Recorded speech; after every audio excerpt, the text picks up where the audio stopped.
नमस्कार बंधू आणि भगिनींनो, उदयनराजे भोसले साताऱ्याचे 13वे वंशज, शिवाजी महाराजांचे 13वे वंशज उदयनराजे भोसले यांनी नुकतेच राष्ट्रवादी काँग्रेस पक्षाला सोडचिठ्ठी दिलेली आहे, राजीनामा घेतलेला आहे. आणि राजीनामा घेतल्यानंतर ते स्वतः मराठा संघटनेची स्थापना करणार आहेत, असं काही लोकांच्याकडून बोललं जातं. परंतु हे करत असताना तर ती खरी बातमी आहे किंवा खोटी बातमी आहे हे आता सांगता येणार नाही. परंतु उदयनराजे भोसले यांनी च्यावर जे काही आरोप आहेत ते आरोप जर सिद्ध झाले तर त्यांना शिक्षा होऊ शकते. जे नांगरे पाटील आहेत त्यांनी सुद्धा मध्यंतरी एक वक्तव्य केलेलं आहे, अगदी कायद्यासमोर सर्वजण समान आहेत.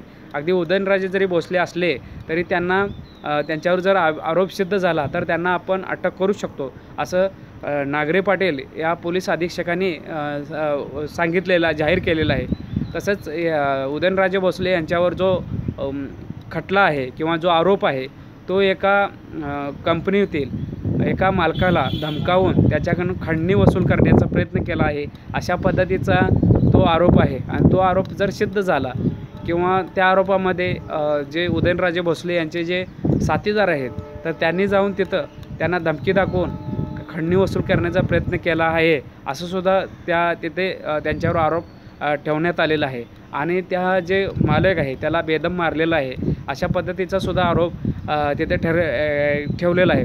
मग जर हा आरोप सिद्ध झाला तर उदयनराजे भोसले यांना शिक्षा होऊ शकते, परंतु हा ज्यावेळी सिद्ध होईल त्यामुळे कायद्यासमोर कोणीही असेल तर समान आहे हे पुन्हा एकदा सिद्ध होण्यासाठी तयार आहे. तर त्यासाठी आता जे पुढं होणार आहे ते भविष्यात आपल्याला कळेलच. परंतु सध्या तरी उदयनराजे भोसले यांनी राष्ट्रवादी काँग्रेस पक्षाचा राजीनामा दिलेला आहे. आणि राजीनामा दिल्यानंतर त्यांना जी संघटना उभी करायची आहे ती संघटना उभी केल्यानंतर जी त्यांना ताकद लावायला पाहिजे किंवा जो पक्ष मजबूत करायचा आहे, मराठ्यांचा जो एक नेतृत्व उभा राहणार आहे, ते या माध्यमातून सुद्धा नेतृत्व उभं राहू शकतं हे सुद्धा आपल्याला माहिती आहे. म्हणून काहीतरी ठोस उपाययोजना निघावी आणि जे मराठा समाजाची अडचणी आहेत त्या अडचणीतून मार्ग निघावा असा समाज पण प्रतीक्षेत आहे. धन्यवाद.